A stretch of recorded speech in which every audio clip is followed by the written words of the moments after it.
288장 예수로 나의 구주 삼고. 예수를 나의 구주 삼고 성령과 피로써 거듭나니 이 세상에서 내 영혼이 하늘의 영광 누리도다.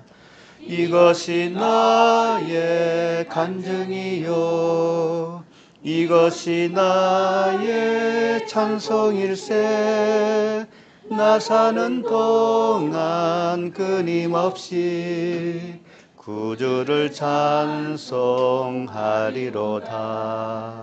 온전히 주께 맡긴 내 영 사랑의 음성을 듣는 중에 천사들 왕래하는 것과 하늘의 영광 보리로다. 이것이 나의 간증이요 이것이 나의 찬송일세. 나 사는 동안 끊임없이 구주를 찬송하리로다. 주 안에 기쁨 누림으로 마음의 풍랑이 잔잔하니 세상과 나는 간 곳 없고 구속한 주만 보이도다. 이것이 나의 간증이요 이것이 나의 찬송일세. 나 사는 동안 끊임없이 구주를 찬송하리라. 온전히 주께 맡긴 내 영 사랑의 음성을 듣는 중에 천사들 왕래하는 것과 하늘의 영광 보리로다. 이것이 나의 간증이요 이것이 나의 찬송일세. 나 사는 동안 끊임없이 구주를 찬송하리로다. 주 안의 기쁨 누림으로 마음의 풍랑이 잔잔하니 세상과 나는 간 곳 없고 구속한 주만 보이로다. 이것이 나의 간증이요 이것이 나의 찬송일세. 나 사는 동안 끊임없이 구주를 찬송하리로다. 아멘. 네, 하나님 말씀 보시겠습니다. 누가복음 6장 17절부터 26절까지입니다. 누가복음 6장 17절부터 26절까지 한 목소리로 읽겠습니다. 시작. 예수께서 그들과 함께 내려오사 평지에 서시니 그 제자의 많은 무리와 예수의 말씀도 듣고 병 고침을 받으려고 유대 사방과 예루살렘과 두로의 시돈의 해나로부터 온 많은 백성도 있더라. 온 무리가 예수를 만지려고 힘쓰니 이는 능력이 예수께로부터 나와서 모든 사람을 낫게 함이러라.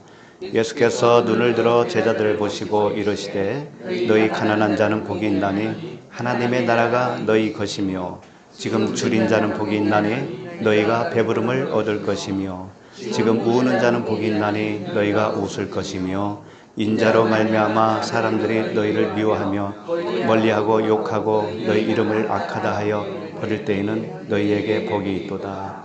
그날에 기뻐하고 뛰놀라 하늘에서 너희 상이 큼이라.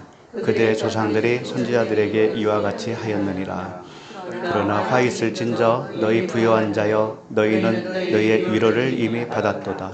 화 있을진저 너희 지금 배부른 자여 너희는 주리리로다. 화 있을진저 너희 지금 웃는 자여 너희가 애통하며 울리로다. 모든 사람이 너희를 칭찬하면 화가 있도다. 그들의 조상들이 거짓 선지자들에게 이와 같이 하였느니라. 아멘. 하나님 아버지 은혜를 감사합니다. 이 시간에도 저희들을 불러주셨사오니 그 큰 은혜에 감사를 드립니다. 이 시간에 주께서 주시는 이 말씀을 통하여서 우리가 더욱더 주님과 연합이 되어지게 하시고 주님의 그 크신 은혜에 들어갈 수 있도록 도와주시옵소서. 감사드리며 예수님의 이름으로 기도합니다. 아멘.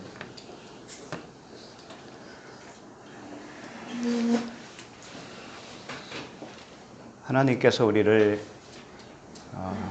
어디론가 계속 인도해 가시잖아요. 날마다 하루하루 지나면서 또 하루 가고 이틀이 가고 한 해 가고 한 해가 가고 두 해가 가고 그런 중에 나이는 먹었죠. 언젠가는 어디론가 갑니다. 우리가 가는데 주님이 우리를 어느 방향으론가 계속 이끌어 가셔요. 이끌어 가시는데 이끌어 가시는 그 과정이 전쟁이라는 거 아세요? 전쟁. 그걸 여호와의 전쟁이다 이렇게 표현할 수가 있어요. 여호와의 전쟁. 근데 그 여호와의 전쟁은 기쁘고 즐거운 거예요. 사실은 기쁘고 즐겁죠. 기쁘고 즐거운 것인데 또 한 면에 있어요. 또 한 면.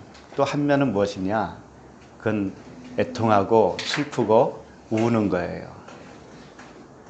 주님과 동행하는 것이 웃는 거라면 그 이면에는 울음이 있어요. 울음이. 그러니까 울음과 웃음은 하나예요. 하나.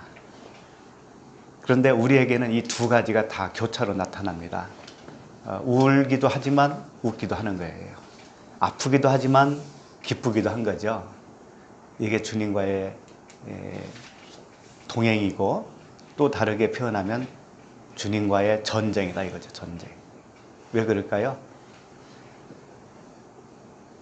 무엇인가를 만들 때 보면 깎이고 거친 것은 베어내고 해서 어떤 모양을 만들어낼 때 그 피조물은 아플 수밖에 없잖아요.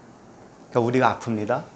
깎여 나갈 때 아파요. 그런데 깎여 나간 만큼 또 만들어지거든요. 주인이 원하시는 형태로 만들어지거든요. 그 만들어진 나의 모습을 보면서 또 웃는 거죠. 동시에. 이게 이제 계속 우리가 사는 동안에 교차가 일어나죠. 교차가 일어나면서 결국은 점점 더 그 형상이 두드러지게 나타나는 거죠. 그래서 그만큼 하나님을 안다고 할 수가 있는 것이고 하나님을 더욱 경험했다 이렇게 표현할 수가 있는 것이죠. 그래서 연륜이 필요해요. 세월이 필요하다고요. 근데 우리가 왜 이걸 다르게 표현하면 처음에는 우리가 율법에 갇혀 있어요. 태어나면서부터 우리는 율법주의로 태어납니다. 율법주의예요. 우리 삶 자체가 우리의 생각 자체가 율법이에요. 율법.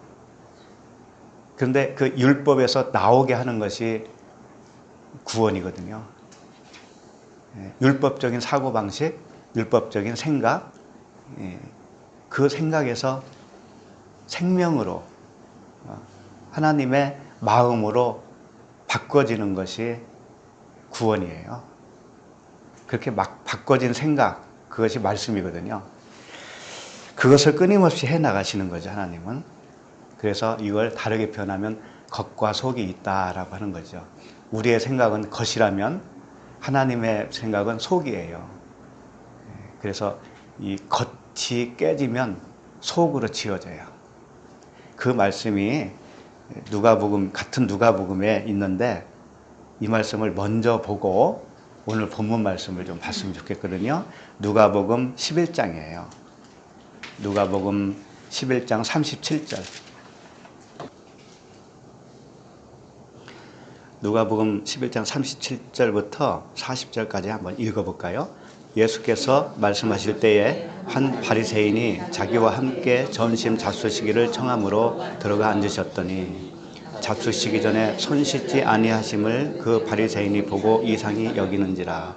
주께서 이르시되 너희 바리새인은 지금 잔과 대접의 겉은 깨끗이 하나 너희 속에는 탐욕과 악독이 가득하도다. 어리석은 자들아, 겉을 만드신 네가 속도 만들지 아니하셨느냐. 이 말씀이에요. 41절까지. 그러나 그 안에 있는 것으로 구제하라. 그리하면 모든 것이 너희에게 깨끗하리라. 이제 먹는 이야기로 비유를 진리를 설명하고 있는 거예요. 예수께서 말씀하실 때에 한 바리새인이 자기와 함께 전심 잡수시기를 청함으로 들어가 앉으셨더니 이제 전심 잡수시러 간 거죠. 그런데 이 바리새인이 38절 보니까 잡수시기 전에 손 씻지 아니하심을 그 바리새인이 보고 이상히 여기는지라. 왜 손 씻지 않는 것을 이상히 여기냐면 손 씻는 것은 율법이거든요. 밥 먹기 전에 손 씻는 것은 율법이에요. 그런데 이것은 사람의 기준이라는 거예요. 사람 생각이라는 거죠. 겉에 거잖아요. 겉에 거. 우리가 어떻게 하고 안 하고의 겉의 문제란 말이에요. 이게 바리새인은 이걸 가지고 이제 이상히 여기는 거죠. 근데 39절 보면 주님은 뭐라고 하시냐면 주께서 이르시되 너희 바리새인은 지금 잔과 대접의 겉은 깨끗이 하나 너희 속에는 탐욕과 악독이 가득하도다. 자, 여기서 잔과 대접의 겉을 깨끗이 한다라고 말씀하고 있어요. 그러니까 바리새인이 왜 손 씻지 않느냐, 율법에 따라서 그 정결 예식을 지키지 않느냐, 요 문제를 거론했잖아요. 요게 잔과 대접의 겉을 깨끗이 하는 거라는 거죠. 율법 지킴이라고 하는 거, 우리 생각, 윤리, 도덕적으로 맞아야 되는 것이 뭐냐면 겉을 깨끗이 하는 것이다 라고 하는 거예요. 그런데 속에는 탐욕과 악독이 가득하다 이거예요. 겉을 깨끗이 하려고 하는 너희들은 속은 도무지 악독과 탐욕이 가득하다 이거죠. 그럼 악독과 탐욕이 가득한 것이 왜 악독과 탐욕과 악독이 가득하다고 했을까? 왜? 그들은 정결 예식을 잘 지키는 것 뿐인데 왜 그럴까요? 그 손 씻는 거, 밥 먹기 전에 손 씻는다고 하는 의미를 모르기 때문에 그래요. 율법이 주는 그 내면적인 의미를 모르기 때문에 그래요. 모르면 탐욕이 가득한 거예요. 모르고 겉만 행사를 하면 탐욕이 가득한 거죠. 왜 그럴까요? 손을 씻으면 그들은 율법 지킴이 되잖아요. 그러면 하나님의 말씀을 지켰다고 생각한다고요. 그래서 하나님께 잘하고 있다고 생각하잖아요. 하나님을 잘 섬기고 있다고 생각한다고요. 그것이 뭐냐? 탐욕이다 이거예요. 그것이 악독이다 이거죠. 그러면 잡수시기 전에 음식을 먹기 전에 손 씻는다는 의미는 뭘까요? 진정한 의미는.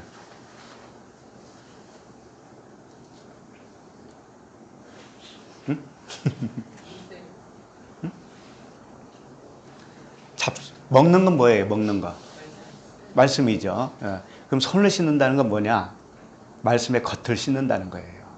그 손도 역시 말씀이거든요.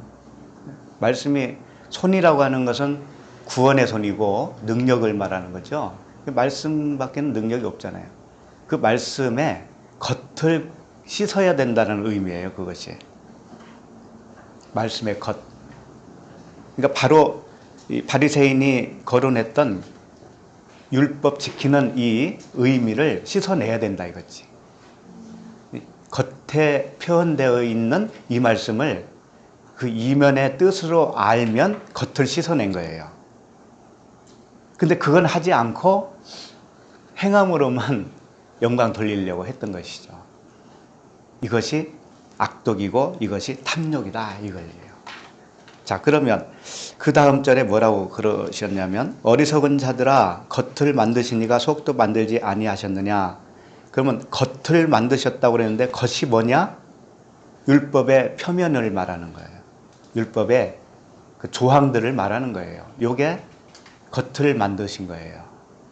하나님이 제정을 하셨잖아요. 그러니까 분명히 하나님이 만드셨어요. 그것도. 그런데 속도 만들지 아니하셨느냐라고 하는 것은 겉에 드러난 것으로 그 속에 어떤 의미를 거기에 숨겨 두었다 이거예요. 속을 그 속에 겉에 속에 만들어 놓으셨다 이거예요. 그러나 이제 41절 그러나 그 안에 있는 것으로 구제하라. 그리하면 모든 것이 너에게 깨끗하리라. 그 안에 있는 것을 구제하라는 의미는 뭐예요? 율법의 표면 행함으로는 구제할 수가 없다는 얘기예요. 말씀의 표면적인 의미로는 진정한 구제가 안 된다 이거죠. 그래서 그 안에 있는 것으로 구제하라 그러는 거죠. 그러면 그 안에 있는 것으로 구제하려면 안에 있는 의미를 알았다는 얘기가 될 것이고, 그렇죠? 안에 있는 의미를 알았다라는 것은 그 사람이 깨끗해졌다라는 거죠. 구제할 수 있어야 속이 깨끗한 사람이 되는 거예요. 이것을 끊임없이 해주시는 겁니다. 이것을 주님이 우리를 이 세상 사는 날 동안에 이 작업을 계속 해주시는 거예요. 속것을 알게 해주시는 거예요. 속것을. 그리스도라고 그러죠? 은혜예요. 그 사랑을, 아버지의 사랑을 계속 깨닫게 해주시는 겁니다. 그 겉의 것을 통해서. 그래서 겉의 것은 비유라고 할 수도 있고요. 상징이라고 할 수도 있어요. 그래서 우리가 그리스도의 생명이 무엇인가를 설명해 봐라 그러면 그 생명을 표현하는 나는 비유로 밖에는 설명할 수가 없어요. 누구나 그렇습니다. 여러분도 마찬가지예요. 내가 만난 하나님, 하나님의 사랑, 아버지의 사랑 이런 것들을 표현할 때 비유로 밖에 못합니다. 여러분 한번 해보세요. 비유예요 다. 내 입에서 나오는 게 다 비유입니다. 예. 근데 그 비유를 듣는 나는 그게 뭔지를 알아먹잖아요. 그렇죠? 그래서 항상 속은 속으로 흐르는 거예요. 그래서 귀가 있는 자는 그걸 듣는 겁니다. 안에 있는 걸 듣는 거예요. 그 안에 있는 것이 사랑이고 그리스도고 은혜이고 언약이고 생명이에요. 그것을 끊임없이 들려주시죠. 오늘도 오늘 본문 말씀도 다 그런 의미의 말씀이죠. 그래서 겉과 속이 있다 이런 것을 분명히 아시고 성경을 문자로만 이해하면은 하나님을 만난 것이 아니에요. 자, 그러면 오늘 누가복음 6장 17절로 가보겠습니다.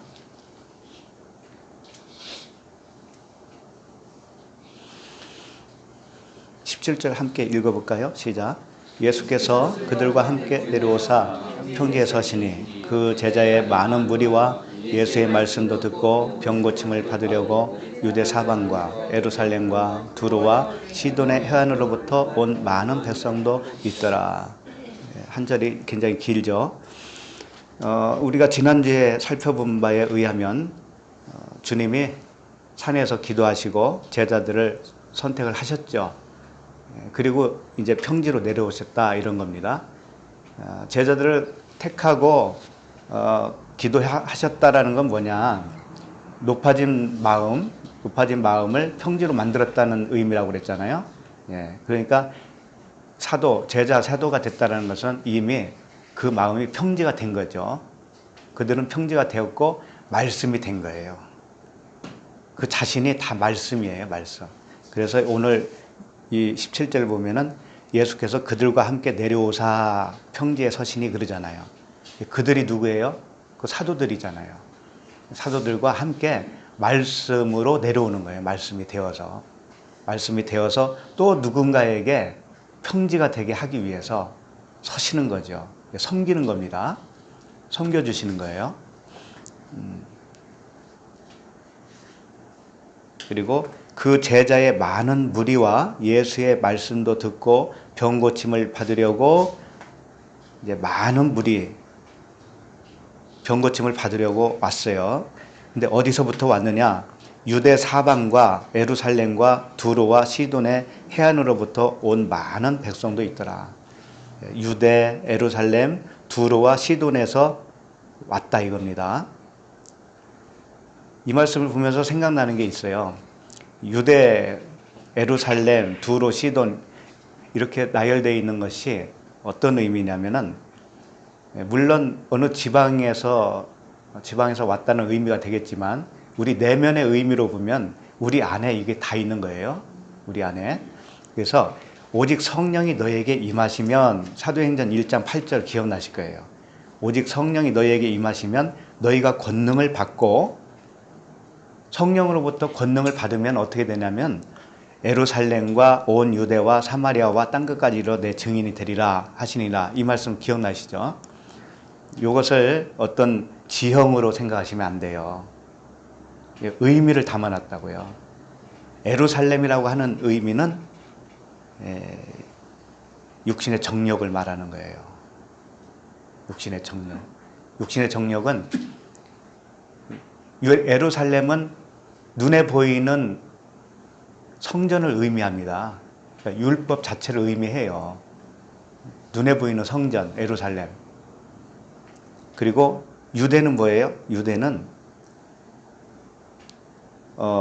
안목의 정욕, 뭐 이렇게 말할 수가 있어요. 그러니까 점점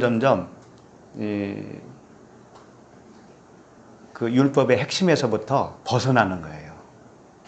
예루살렘에서, 그 다음에 유대로, 그 다음에 사마리아로. 사마리아는 혼혈하잖아요. 순수 유대인이 아니잖아요. 순수 이스라엘인이 아니란 말이에요. 그러니까 점점 벗어나는 거예요. 그래서 사마리아까지 가면 어떻게 되냐면 땅끝이 돼요. 안목의 정욕, 육신의 정욕, 안목의 정욕, 이생의 자랑이 사마리아가 되겠죠. 그렇게 해서 증인이 된다는 거죠. 그 권능, 성령의 그 권능이 증인이 된다는 거예요. 우리 자신이 증인이 된다는 게 아닙니다. 그 권능, 성령이 나에게 증인이 되어 주시는 거예요.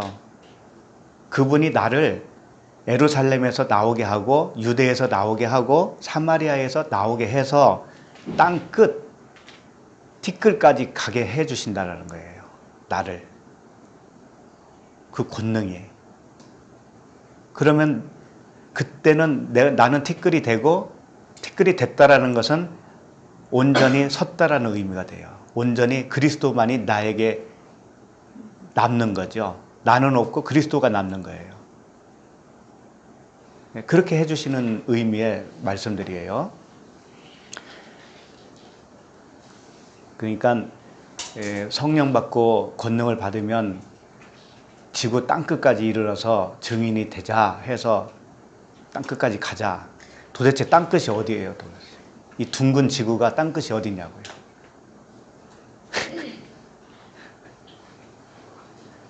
한국에서 시작하면 한 바퀴 돌면 일본 정도가 되겠네. 일본이 땅끝이 되겠네. 아프리카에서부터 시작하면 땅끝이 어딜까? 아프리카지 뭐. 다시 제자리로 돌아와요. 끝이니까. 그러니까 이 표면으로만 생각하면 다 우리는 밖의 것으로, 행동으로 갈 수밖에 없습니다. 알면 알수록 하나님의 말씀은 우리의 내면의 말씀만 하셨어요. 결국은 나 한 사람 구원받고, 내가 온전하게 아브라함처럼 쓰면 나로 인해서 또 다른 사람에게 생명을 흘려줄 수 있는 거죠. 그것은 어디를 가고 안 가고의 문제가 아니에요. 가게 할 수도 있고 안 가게 할 수도 있고 관계없어요. 그것은 많은 사람에게 전할 수도 있고 한 사람에게 전할 수도 있고 아무 관계없어요. 왜 그러냐면 하나님의 소관이니까. 그러니까 오늘 말씀도 그 어디에서 왔느냐, 유대 사방이라고 그랬는데 온 유대예요. 사방이라는 뜻이 파스예요. 그냥 온 전체 그런 뜻이에요. 그러니까 온 유대와 예루살렘과 두로와 시돈, 뭐 유대 예루살렘은 잘 아시니까 그럼 두로와 시돈이 뭘까? 요걸 좀 보시면 좋겠습니다. 두로와 시돈. 두로는 티로스라고 하는데 바위라는 뜻입니다. 바위. 바위가 뭐겠어요? 그리스도잖아요. 네? 두로가 그리스도.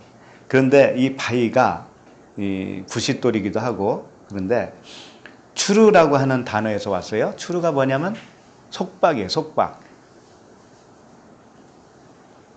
속박에서 벗어나지 않으면 바위가 될 수가 없어요. 바위는 바위인데 속박의 바위가 돼요. 그것은 율법이잖아요. 그러니까 두로가 변하기 이전까지는 뭐냐? 율법이란 뜻이에요. 율법의 속박하는 자. 두로는 그런 의미를 가지고 있고요. 그 다음에 시돈은 무엇이냐? 치돈이라고 되어 있는데 고기를 잡는다 그런 뜻이에요. 사냥한다 이런 뜻이에요. 기본 어근이 추드라고 하는 단어인데 사냥한다는 의미거든요.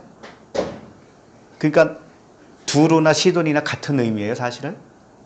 두로는 속박하는 율법을 의미한다면 시돈은 사냥하는 거예요. 사냥하는 거. 사냥은 뭐겠어요? 고기를 잡는 거죠. 짐승을 잡는 것이죠. 율법은 잡는 겁니다. 율법은 우리를 죄를 깨닫게 하는 거잖아요. 구원을 하는 게 아니고 잡아서 사망에 이르게 하는 거예요. 사망의 법이라고 합니다.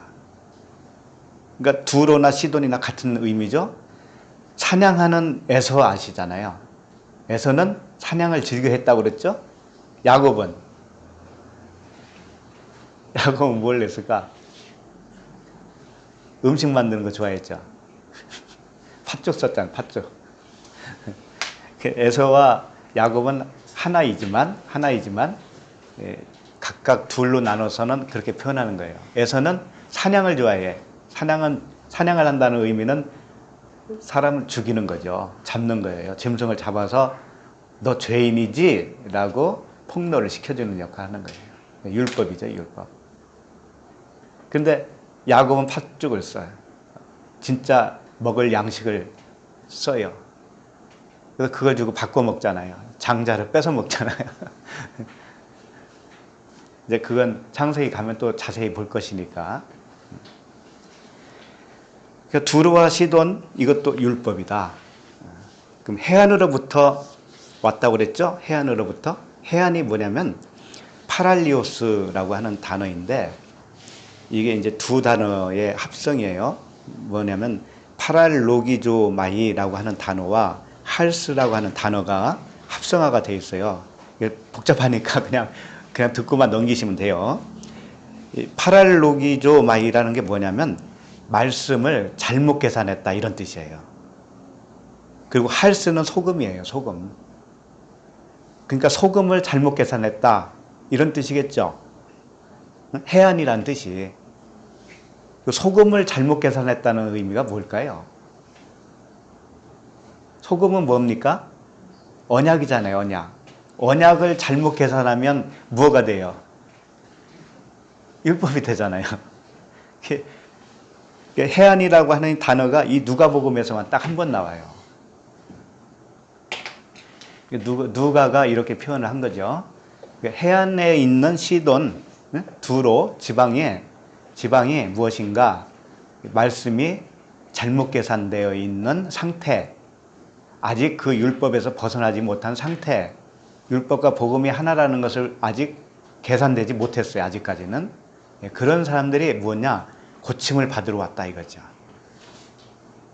그러니까 진정하게 주님으로부터 고침을 받는다는 의미는 무엇이냐?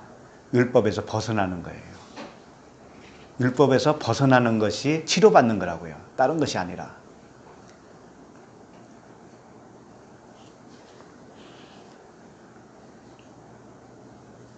그래서 섬겨주시는 우리 주님으로부터 이제 이 치료가 일어나는 겁니다. 자, 그 다음에 18절을 한번 읽어볼까요? 시작. 더러운 자들도 고침을 받은지라. 더러운 귀신이라고 되어 있습니다. 더러운 아카다로토스, 이게 더럽다, 불결하다 그런 뜻이에요. 그리고 귀신이라고 그랬는데 이건 푸뉴마예요. 푸뉴마. 푸뉴마는 푸뉴마예요. 똑같은 영인데 더러운 영이다 이런 뜻입니다. 더러운 귀신이라고 해서 우리가 생각하는 그런 것이 아니에요. 거품 물고 뭐 막 무섭게 하고 오싹하게 하고 그런 귀신이 아니라고요. 더러운 귀신은 뭐냐? 왜 더러운 귀신이냐면요. 율법에 의해서 더럽게 판결을 받는 자가 더러운 귀신이에요. 더러운 영이에요. 그러니까 율법 아래에 있는 모든 사람이 더러운 귀신인 거예요. 율법에 의해서는 하나님께 의롭다함을 받을 육체가 있다고 그랬어요? 없다고 그랬어요? 없다고 그랬잖아요. 그러니까 어떤 사람도 율법에 의해서는 의롭다함을 받을 수가 없잖아요. 그런데 의롭다함을 받으려고 노력하는 사람들, 율법 지킴으로 나아가는 사람들은 무엇이냐? 그 자체가 더러운 귀신이다, 더러운 영이다 라고 하는 겁니다. 그래서 거기서 고침을 받아야 되잖아요. 고침받는다고 하는 것은 뭘까요? 어떻게 해야 고침을 받을까요? 그 율법에서 죽어야 되잖아요. 죽어야 고침받는 거죠. 거기서 나와야 되는 거죠. 나와야 그 사망의 법에서 나와야 사망의 법과 관계없는 성령의 법 안에서 살게 되는 거잖아요. 그럴 때 자유가 되는 거예요. 진리 안에서 자유하게 되는 거예요. 그렇게 고침을 받으려고 이들이 나와왔다 이거죠. 자, 그 다음에 이제 점차적으로 이 고침받는 것이 무엇인가를 계속 이제 설명해 주는 겁니다. 19절을 볼까요? 시작. 온 무리가 예수를 만지려고 심쓰니 이는 능력이 예수께로부터 나와서 모든 사람을 낫게 함이로라. 예. 자, 이 모든 무리가 예수를 만지려고 했다고 그랬죠. 근데 왜 만지려고 했느냐면 그 예수 안에서 능력이 나오기 때문에 그래요. 예수 안에서 능력이 나와서 사람을 낫게 하기 때문에 그랬다 이거죠. 우리가 서두에서 봤지만 이 문자적으로 보면 다 율법이라고 그랬습니다. 이것도 역시 마찬가지예요. 지금 19절도 예수를 만지는 거, 이게 사람을 만진다는 의미로 보면은 안 된다는 거죠. 예수가 어디 있어요? 우리 눈에 보이지도 않는데, 예수가 계시지도 않는데 예수를 어떻게 만져요? 이게 다 상징일 거 아닙니까? 그렇죠? 그리고 능력이 예수께로부터 나온다라고 하는 것도 상징이에요. 이것도 그 의미가 들어있단 말이죠. 그 다음에 그 예수께로부터 나오는 능력이 모든 사람을 낫게 한다고 그랬는데 그 능력이 무엇이냐? 이걸 아는 게 참 중요하다고요. 그러니까 오늘날 그걸 모르니까 안수기도 하고 막 그런 걸로 고치려고 그러잖아요. 네? 안수기도 열심히 하면 강대상 앞으로 나오라고 그러고, 또 가까이 갈수록 효염이 더 클 줄 알고 강대상 밑으로 무릎 꿇고 가잖아요. 또 목회자는 그런 것들을 이용하지요. 사람이 참 어리석은 거예요. 굉장히 어리석어요. 그런 의미가 아니죠. 만진다라는 건 뭐냐면요. 예수를 만진다. 이게 뭐냐면, 만진다는 단어가 하프토마이라고 하는 단어인데, 하프토가 뭐냐면 불을 피운다라는 뜻이에요. 그리고 관계하다라는 뜻입니다. 주님과 관계를 하는 거예요. 만지고 손을 대고 붙잡고 이런 행동들이 상징으로 보여주는데 이게 다 주님과 관계하는 겁니다. 근데 이걸 불핀다라고 하는 의미로도 내포하고 있단 말이에요. 그럼 뭐냐? 일단은 이런 단어들이 많이 있죠. 손을 내밀어 그에게 대시며, 주님이 그랬죠. 손을 내밀어 그에게 대시며, 된다고 하는 것이 만진다라는 단어입니다. 똑같아요. 그들의 눈을 만졌다 할 때 그 만졌다라고 하는 단어예요. 그리고 어떤 여인이 예수님의 겉옷가를 만졌잖아요. 혈류병 환자가 겉옷을 만졌다. 이게 만진 겁니다. 같은 단어입니다. 그런데 어떻게 하는 것이 만지는 거냐 이거예요. 어떻게 하는 것이. 우리가 만질 수가 없어요. 우리가 먼저 만질 수가 없고 주님이 예수께로부터 나오는 주님이 먼저 오셔야 돼요. 그래서 아까 사도행전에 보면은 성령이 너에게 임하시면 권능을 받고 그러잖아요. 이 권능을 받아야 나도 만질 수가 있어요. 그러면 이게 무엇이냐? 불핀다라는 단어가 내포되어 있다고 그랬죠? 불핀다. 불피면 어떻게 되겠어요? 타잖아요. 타가지고 죄가 되죠? 주님이 우리에게 오셔서 먼저 만져주시잖아요. 그러면 결국 어떤 현상이 생기냐? 내가 죄구나. 나라는 존재가 티끌이구나 쪽으로 가게 되어 있다 이거예요. 그렇게 안 가면 반대로 가는 거예요. 잘못된 거예요. 그러니까 먼저는 주님이 우리를 만져주셔요. 절대 우리가 먼저 만질 수가 없습니다. 주님이 우리를 만져주시면 나도 주님을 만져주셔요. 만질 수가 있어요. 그때. 그러면 쌍방이 같이 만져지는 거잖아요. 관계를 하게 되는 거잖아요. 그러면 결국 어떤 반응이 생기느냐? 나는 낮아질 수밖에 없는 거예요. 내 자신은. 그래서 우는 거예요. 울음이 나오는 거예요. 내 안에는 쓸모 있는 것이 하나도 없구나 라고 하는 것을 가면 갈수록 깨닫게 되는 거죠. 네. 그렇게 되는 것이 만지는 겁니다. 나의 현상을 보면 알아요. 내가 만졌는지 못 만졌는지를 알 수가 있어요. 그럼 예수께로부터 나오는 그 능력이 뭐냐면요. 예수님은 겉에예요. 겉에 거. 예수님은 겉에 것이고 말하자면 율법이란 말이에요. 근데 그 율법 안에 있는 함유되어 있는 그 내용이 나오잖아요. 복음이 나와서 나에게 들어오잖아요. 말씀으로 들어오죠. 그러면 그 말씀에 의해서 내가 낮아진단 말이죠. 그것이 만지는 것이고 그 복음이 능력입니다. 예수께로부터 나오는 그 능력이 무엇인가 다른 거 아니에요. 복음이에요. 복음. 예수님은 겉이라면 그 안에 나오는 어떤 능력이 있다 이거죠. 그게 복음이에요. 은혜라고요. 은혜. 그 은혜를 우리가 받으면 그때 나는 할 수 없구나 라는 쪽으로 갈 수밖에 없어요. 죄가 된다고요. 그 불에 타가지고.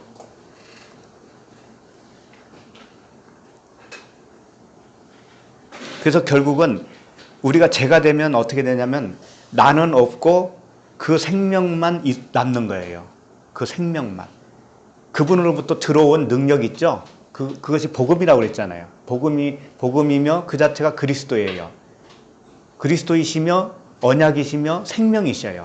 그 생명만 나에게 남는다 이거예요. 나는 타고. 내가 타서 없어진다는 의미는 뭐냐면 율법이 없어진다는 의미고 내 육신의 기준, 가치관 이런 것들이 없어진다는 의미예요. 선악의 관점이 생명의 관점으로 바뀐다라고 하는 의미예요. 네. 그러니까 그 바뀌어진 그 가치관, 바뀌어진 그 성령의 생각, 하나님의 사랑, 이것만 우리에게 오롯이 남는다 이겁니다. 그래서 그것을 계속 성장시켜주기 위해서 우리가 세월이 필요한 것이고 날마다 새롭게 해주시는 겁니다. 네. 이렇게 되기 위해서 힘쓴다 이거예요. 그들이 찾아온 그들이 힘쓴다 이거예요. 힘쓴다라는 건 뭐냐면 제테오라는 단어거든요. 예. 구하라, 찾아라, 두드리라 그 말씀 아시잖아요. 아이테오, 제테오, 크루 할 때 제테오가 찾다라는 뜻이에요. 찾다. 그러니까 구하고 찾고 두드렸다 이런 뜻입니다. 그 고침을 받기 위해서. 그러니까 우리가 할 수 있는 건 뭐예요? 찾는 거죠. 두드리고 찾고 구하고. 그래서 말씀과 기도로 거룩해진다고 그러죠. 기도는 우리가 찾는 거잖아요. 찾는 것은 우리가 기도요. 그 다음에 말씀은 뭐예요? 그분이 우리에게 주시는 은혜죠. 은혜. 그렇게 해서 우리가 거룩하게 되는 겁니다. 그래서 이는 능력이 예수께로부터 나온다 이거예요. 이 능력, 이 영적인 힘, 그리스도, 이 복음이죠, 복음. 예수라고 하는 그 겉의 것, 율법, 그 율법 안에서 나오는 능력, 이것이 성령, 그리스도, 은혜, 복음, 생명이다 이거죠. 그걸로 우리는 고침을 받고 성장하는 겁니다. 자, 20절 읽겠습니다. 예수께서 눈을 들어 제자들을 보시고 이르시되 너희 가난한 자는 복이 있나니 하나님의 나라가 너희 것이며. 예수께서 눈을 들어 제자들을 보셨다라고 하는 단어 잘 보시면 예수께서 눈을 들었다라고 하는 것은 뭐냐면 이 위의 눈으로 보시는 거예요. 위의 눈으로 보셨는데 제자들을 보시고라고 그랬죠. 근데 제자들을 봤다라는 의미, 그 단어가 에이스라는 단어인데 그 제자들의 안으로, 제자들으로 이런 뜻이에요. 그러니까 제자들 안으로 들어가셔서 예수님과 같은 눈으로 보게 해주시는 거예요. 제자들을, 그 무리들을 예수님이 들어가셔서 그들 속으로 들어가셔서 그들의 눈이 되어주시는 거예요. 예수님 자신이. 우리도 그렇게 되었기 때문에 볼 수 있는 것이고 들을 수 있는 겁니다. 예. 내가 듣는 게 아니에요, 사실은. 그분이 우리에게 오셔서 그분 눈으로, 그분의 귀로 들어주시는 거예요. 그러니까 땡기잖아요. 뭐 보고 싶고 듣고 싶고 하잖아요. 이게 그분이 우리 안에 오셨기 때문에 그래요. 천연적인 이 육신의 나는 그걸 할 수 있는 능력이 없어요. 들을 수 있는 능력도 없어요. 찾을 수 있는 능력도 없어요. 그분이 내 안에 오셔서 들어오셔서 나에게 그 자신이 눈이 되어주시는 거예요. 그런 의미고요. 이게 이제 산상수훈의 그 마태복음 5장에도 산상수훈 잘 아시잖아요. 팔복. 거기에 나오는 말씀과 겹칩니다. 몇 가지는 겹쳐요. 그런데 조금 다르게 문장이 달라요. 산상수훈에서 말씀하신 것과. 그래서 서로 이렇게 보완적이에요. 보완적이어서 더 큰 은혜를 주시는 것이죠. 잘 보시면 너희 가난한 자는 복이 있나니 하나님 나라가 너희 것이며 그랬습니다. 산상수훈에서는 가난한 자는 복이 있나니 뭐라고 그랬어요? 천국이라고 그랬잖아요. 천국이 너희 것이며 그랬는데 여기서는 하나님 나라가 너희 것이라 이렇게 되어 있어요. 그러니까 천국,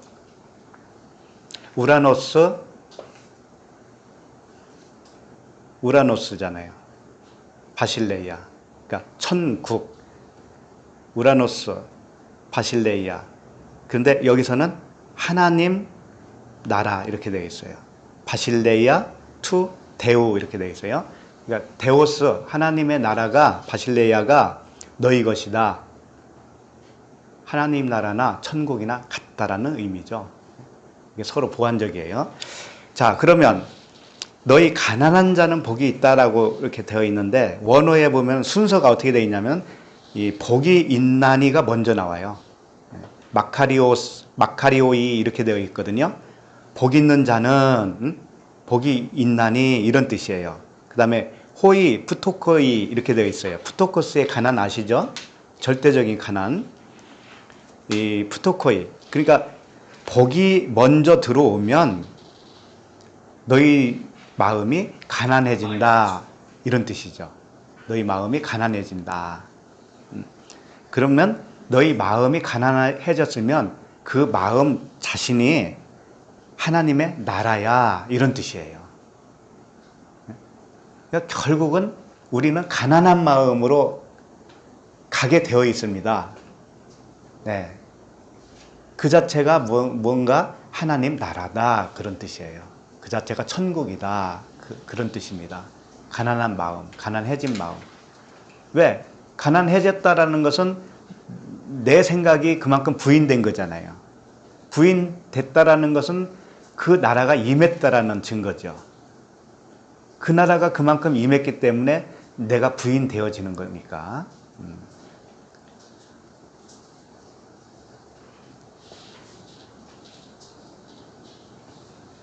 그러니까 가난한 자는 이 프토코스는 절대적인 가난을 표현한 단어입니다. 상대적인 가난이 아니에요. 절대적인 거. 그러니까 이 천국 그 생명만 원하는 상태. 이 상태가 그 아버지의 사랑만 원하고 있는 그 상태가 정말 가난한 상태예요. 예. 자, 그 다음에 21절을 보시겠습니다. 시작. 지금 줄인 자는 복이 있나니 너희가 배부름을 얻을 것이며 지금 우는 자는 복이 있나니 너희가 웃을 것이며. 자, 여기 보면은 배부름과 줄임과 배부름, 그 다음에 우는 것과 웃는 것, 이렇게 두 가지 대조로 말씀을 하고 있어요. 여기서 지금이라고 되어 있죠. 이 지금, 현재, 그런 뜻이죠. 근데 이 지금이 먼저 나온 게 아니고 복이 먼저 나와요. 그러니까 이런 뜻이에요. 복이 있는 자는, 복이 있는 자, 복이 먼저 임하면 어떻게 되냐면은 복이 임해서 줄인 자가 되고, 줄인 자는 지금 너희가 배부른 상태야, 이런 뜻이에요. 다시 한번, 복이 먼저 임하면, 복이 임한다는 건 뭐냐면 예수님 안에서 나오는 그 권능이 우리에게 임하면 그거예요. 성령이 우리에게 임하면, 이런 뜻이에요. 복이 뭐 다른 건 줄 아세요? 생명이잖아요. 성령이 우리에게 임하면, 이런 뜻이에요. 임하면 어떻게 되느냐? 줄인 자가 된다. 그럼 줄였다라는 건 무엇이냐? 배부른 것과 같다, 이런 뜻이에요. 줄인 것과 배부른 것이 같다라는 것을 여기서 표현해 주고 싶은 거예요. 그러면 줄였다라는 건 뭐냐면, 아, 내가 지금까지 먹었던 음식이 가짜였구나, 요걸 깨달은 거예요. 내가 배불렀다고 생각했었는데 그 은혜가 들어오니까, 아, 내가 잘못 먹었네, 이렇게 된 거죠. 지금까지 먹은 것이 나의 살이 되고 피가 되는 그 양식이 아니었네, 이렇게 되는 거죠. 그러니까 이제 배고파진 거죠. 이제는 이 배고파졌는데, 지금이라는 단어는 영원이라고 하는 단어와 같은 거예요. 영원. 이제 영원이 됐다라는 거예요. 현재 영원이라고 하는 지금 현재에 네가 줄였다라는 의미로 이제 알게 되었냐? 그렇다면 그 자체가 배부른 것이다 라는 거예요. 배부른 것이 다른 데 따로 있는 것이 아니라는 거예요. 우리에게 나타나는 것은 항상 배고픔으로 나타나요. 우리에게는. 그러니까 항상 더 찾아요. 더 듣게 되어 있어요. 그 배고픔으로 나타나는 것이 곧 배부름이다, 이거예요. 그걸 말씀하고 싶은 거예요.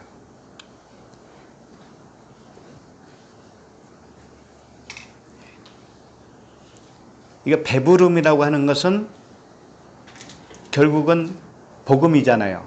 복음으로 채워졌기 때문에 배부른 것이죠.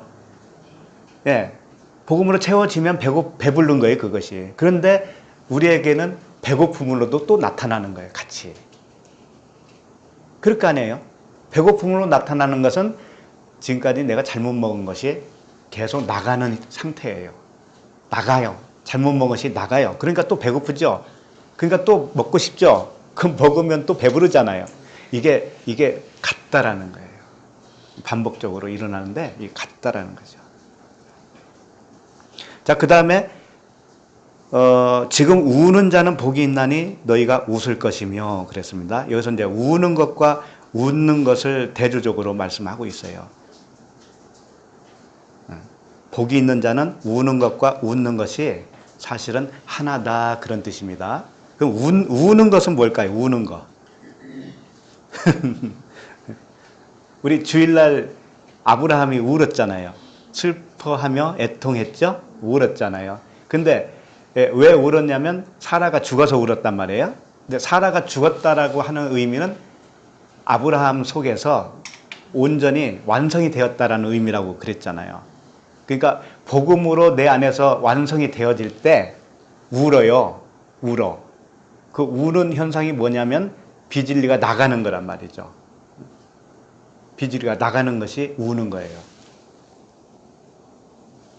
율법이 나가는 거예요. 자, 이것을 시청각 교재로 보여준 본문이 있습니다. 요한복음 20장 11절을 보세요.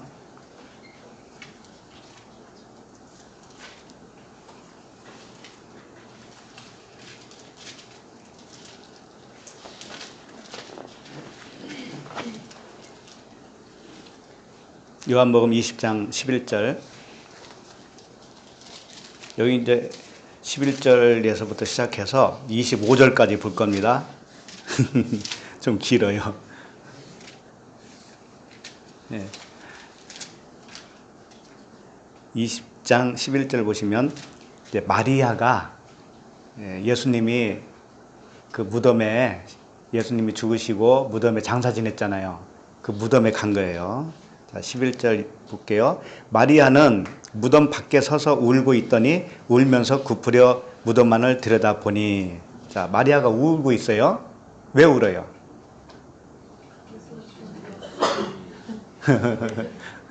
예수님이 돌아가셔서 우는 것이고, 또 무덤 밖에 서서 울고 있더니 울면서 굽으려 무덤 안을 들여다보니 흰옷 입은 두 전사가 예수의 시체 누웠던 곳에 하나는 머리편에 하나는 발편에 앉았더라.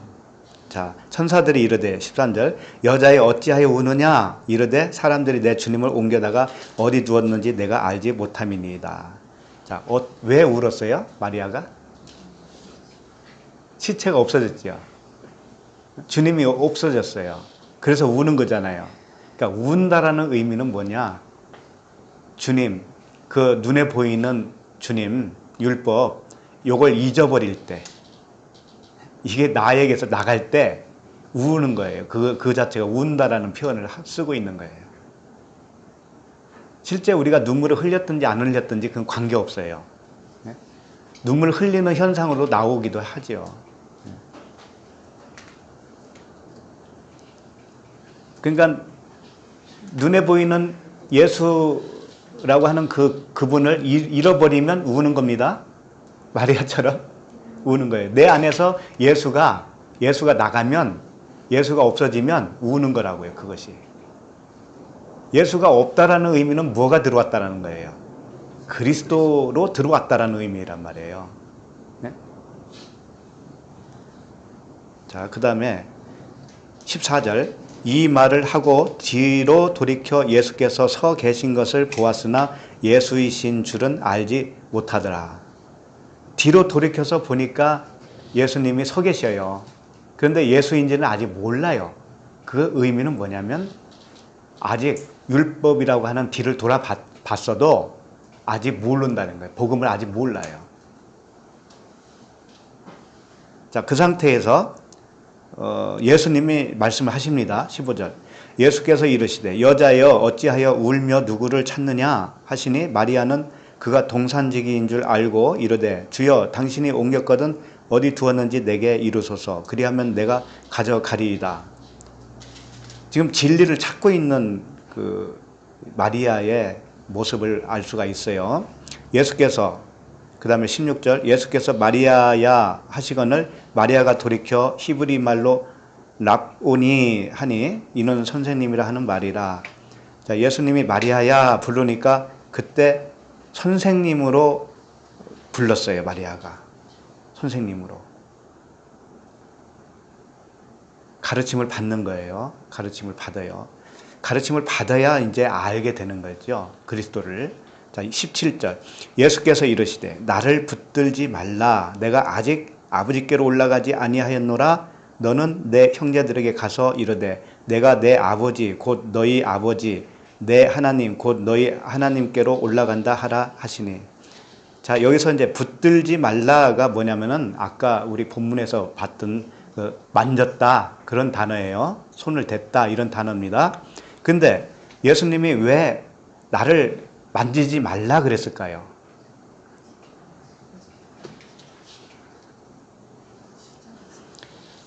여기 다 써놨잖아요. 그 이유를 써놨잖아요. 그 이유가 뭐냐면 내가 아버지께로 아직 가지 않았기 때문에 그렇다 그랬죠. 그럼 아버지께로 가는 게 뭘까요? 예수님이 부활하셔서 아버지께로 간다고 하는 것이 어디로 가는 것일까요? 네?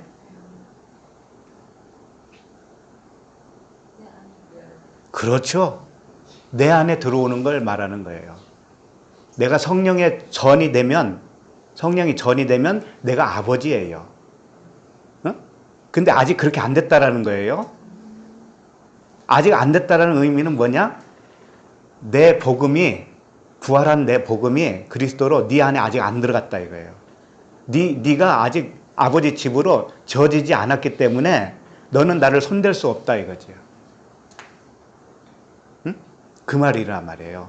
그리고 나서 뭐라 하냐면 막달라 마리아가 가서 제자들에게 내가 주를 보았다 하고 또 주께서 자기에게 이렇게 말씀하셨다 이르니라. 제자들에게 알려줬습니다. 19절 이날 곧 안식 후 첫날 저녁 때에 제자들이 유대인들을 두려워하여 모인 곳에 문들을 닫았더니 예수께서 오사 가운데 서서 이르시되 너희에게 평강이 있을지어다. 자, 평강을 선포합니다. 그 다음에 이 말씀을 하시고 손과 옆구리를 보이시니 제자들이 주를 보고 기뻐하더라. 예수께서 또 이르시되 너희에게 평강이 있을지어다. 아버지께서 나를 보내신 것 같이 나도 너희를 보내노라. 이 말씀을 하시고 그들을 향하사 뭘 해요? 숨을 내쉬며 이르시되 성령을 받으라. 성령을 받으라. 이게 뭐냐면 성령으로 지금 제자들에게 들어가는 모습이에요. 이제 아버지 집으로 들어간다 이거예요. 이제 이때부터는 만져도 되는 거예요. 네? 그러니까 주님이 우리에게 먼저 들어오셔야 내가 만질 수 있다고 그랬잖아요.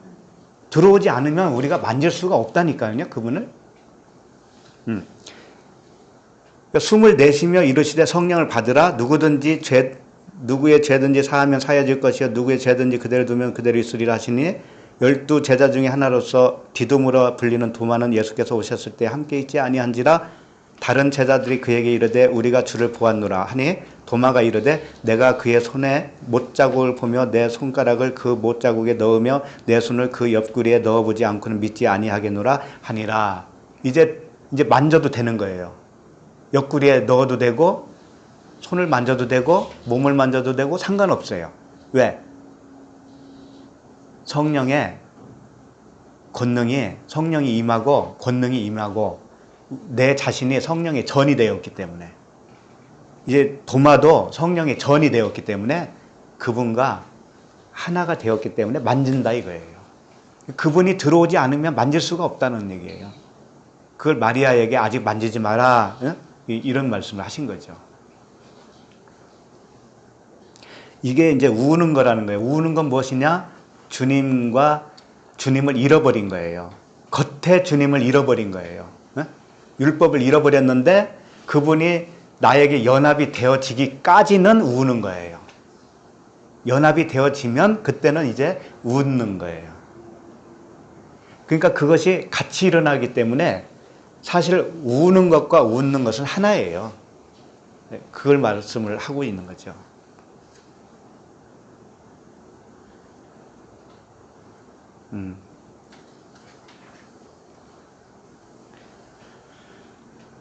그 웃는 것은 뭐라고 그랬죠? 웃는 거. 우는 것과 웃는 거. 웃는 것은 간단하게 시편 126편 1절을 한번 보시겠습니다.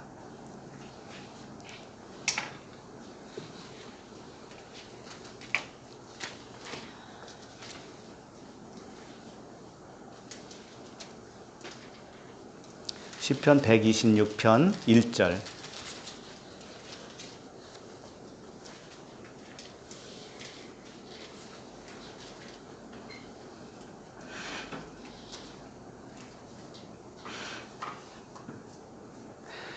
어, 126편 1절 보면 여호와께서 시온의 포로를 돌려보내실 때에 우리는 꿈꾸는 것 같았도다.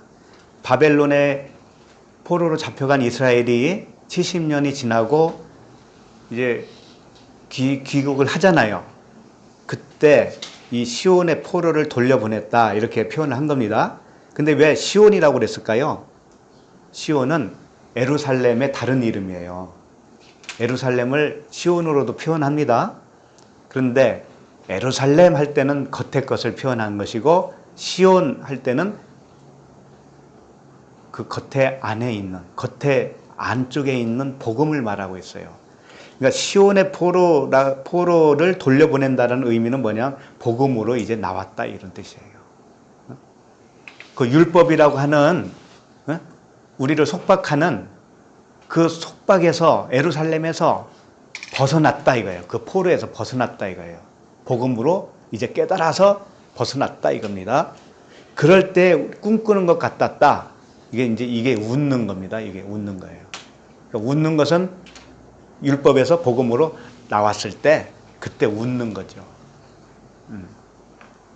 근데 그렇게 나올 때 울었잖아요, 사실은. 그러니까 우는 것과 웃는 것은 같은 것이다. 그러니까 실질적으로 모형적으로 준 것이 뭐냐면 우리가 서럽든지 뭐 억울하든지 실컷 울고 나면 어떻게 되든가요? 시원하죠. 그때는 또 웃잖아요. 그 모형으로 준 거예요, 그것은. 그다음 2절 보시면 시편 126편 2절 보시면 그때 우리 입에는 웃음이 가득하고 이 포로에서 풀려나니까 그 입에 웃음이 가득하다라는 거죠. 우리 혀에는 찬양이 찼었도다.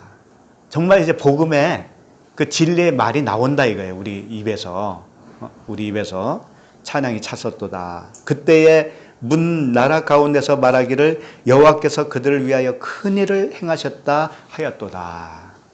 네, 우리가 율법에서 복음으로 나오는 이 일이 하나님이 큰 일을 행하신 거예요. 보통 일이 아닙니다.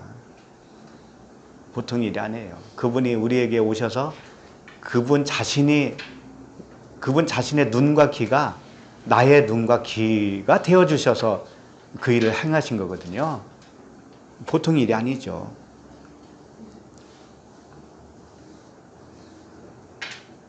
그러니까 우리는 우는 것과 웃는 것이 하나예요.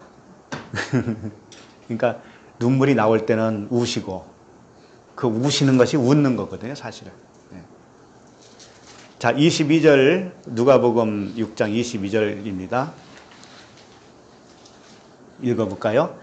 인자로 말미암아 사람들이 너희를 미워하며 멀리하고 욕하고 너희 이름을 악하다 하여 버릴 때에는 너희에게 복이 있도다.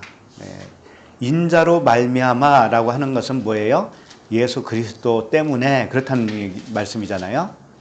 예수 그리스도 때문에 사람들이 너희를 미워하면 멀리하고 욕하고 미워하며 멀리하고 욕하고 너희 이름을 악하다 하여 버릴 때에는 너희에게 복이 있도다. 이게 무슨 말씀일까요? 사람들이 우리를 미워한다 이거죠? 사람들이 우리를 멀리한대요. 사람들이 우리를 욕한다는 거죠. 우리가 복음을 아는 자면은 그렇다는 거잖아요. 그리고 너의 이름을 악하다라는 거예요. 우리 이름을 악하다라고 한다라는 거죠. 그리고 우리를 버린대요. 진짜 이런 일이 일어났습니까? 네? 주위 사람들로부터 일어났어요? 나는 안 일어나던데? 나 안 버리던데?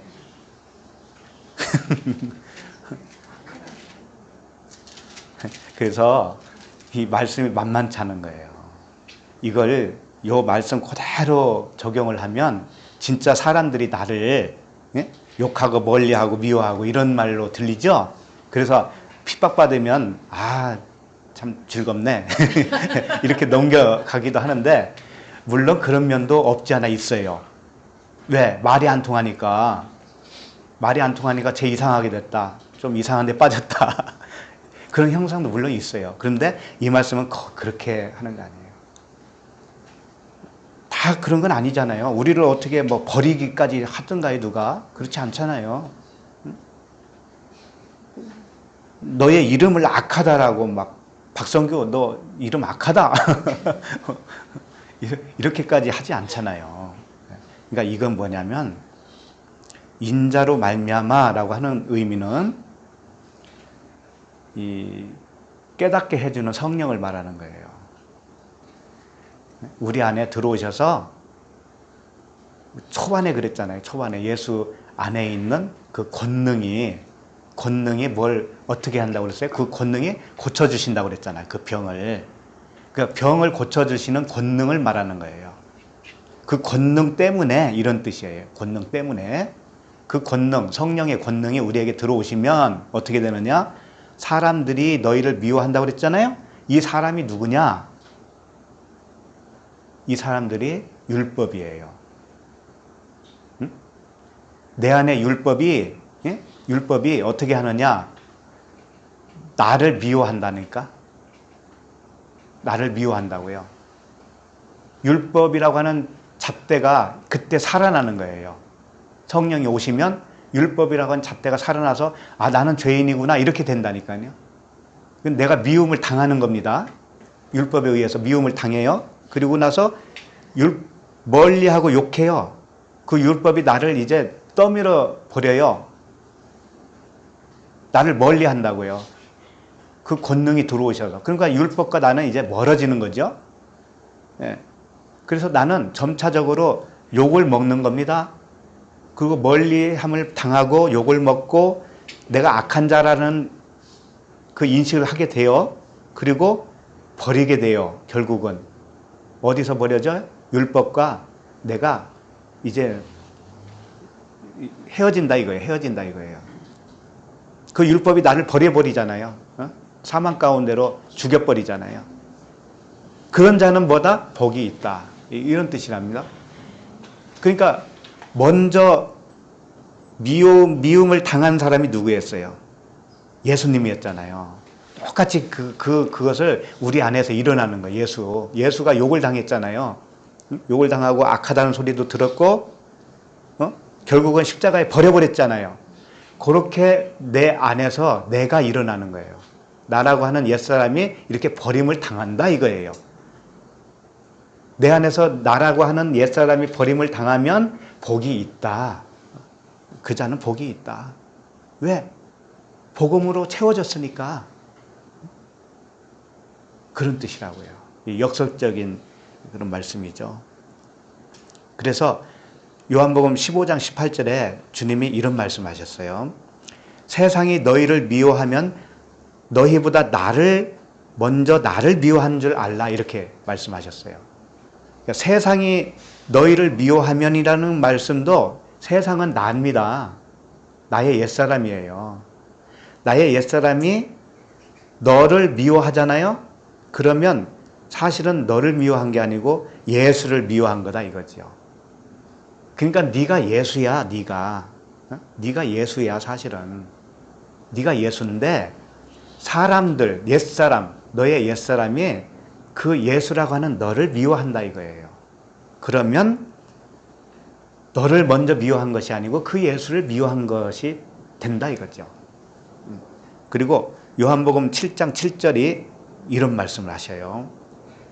요한복음 7장 7절에서는 세상이 너희를 미워하지 아니하되, 세상은 여기서 옛사람이죠. 그리고 율법이에요. 그 율법이 너희를 미워하지 아니하되 나를 미워하나니 이는 내가 세상의 일들을 악하다고 증언함이니라. 이런 말씀이 있어요. 그러니까 복음이 들어오잖아요. 그러면 그 복음에 의해서, 그 빛에 의해서 율법이 나를 미워하게 된다라는 거예요. 복음이 들어오기 이전에는 그 율법이라고 하는 세상이 나를 미워할 수가 없다라는 겁니다. 주님의 성령의 권능이 나에게 들어오셔야 비로소 내가 나로 드러나는 거예요. 옛사람이 미워하는 자로 드러나게 되어 있어요. 그런데 주님이 오시기 전까지는 그 일이 일어나지 않는다 이거예요. 그러니까 많은 사람들이 외적으로 권능을 행하고 종교 생활을 열심히 하고 심지어 병을 고치고 그런 은사를 발휘한다고 해도 자기가 미움을 당하지 않으면 율법에 의해서 나는 죽어야 되는 자구나, 나는 티끌에 불과하구나 라고 하는 그 낮아짐으로 가지 못하면 성령의 권능이 그에게 있는 거예요, 없는 거예요? 없는 거예요. 그 안으로는 역사를 안 하신 거란 말이에요. 밖에서만 역사하신 거예요. 밖에서만. 그걸 아셔야 돼요. 그 차이가 있어요.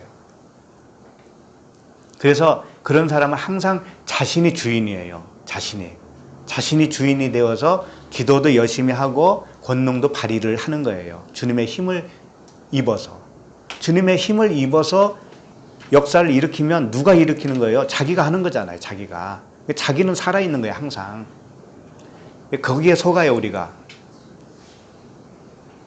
그래서 결론적으로 요한복음 12장 25절에 이런 말씀을 해요. 자기의 생명을 사랑하는 자는 잃어버릴 것이요 이 세상에서 자기의 생명을 미워하는 자는 영생하도록 보존하리라 그랬어요. 자기의 생명을 미워하는 자, 나의 옛사람을 미워하게 된 자는 영생을 얻었다 이겁니다. 그 자체가.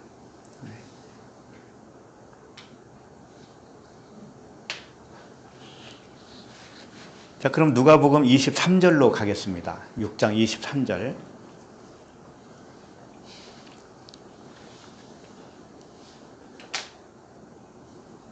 읽어볼까요? 그날에 기뻐하고 뛰놀라 하늘에서 너희 상이 큼이라 그대 조상들 선지자에게 이와 같이 하였느니라. 네, 그날에는 뭐예요? 예수님이 그 권능으로 성령으로 우리에게 오셨을 때, 오셔서 그런 일을 하셨을 때 이제 기뻐한다 이거죠. 기뻐한다라는 의미가 뭐냐면 이제 단어가 카이로라고 하는 단어예요. 카이로. 자, 이 말씀을 좀 이해하기 위해서 빌립보서 1장 18절을 좀 봤으면 좋겠어요. 빌립보서 1장 18절.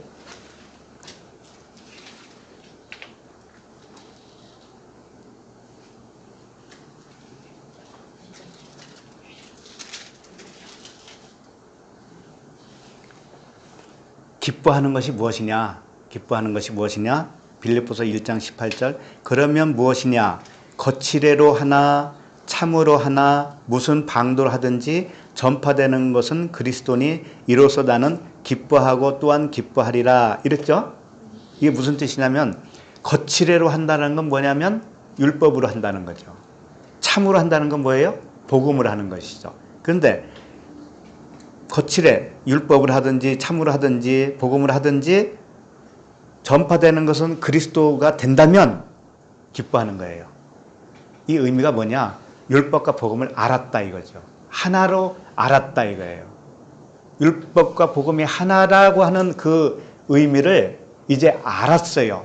그러면 그리스도가 전파되는 거예요. 그때 기뻐하는 거예요. 그때. 진정으로 우리가 기뻐하는 것은 무엇이냐?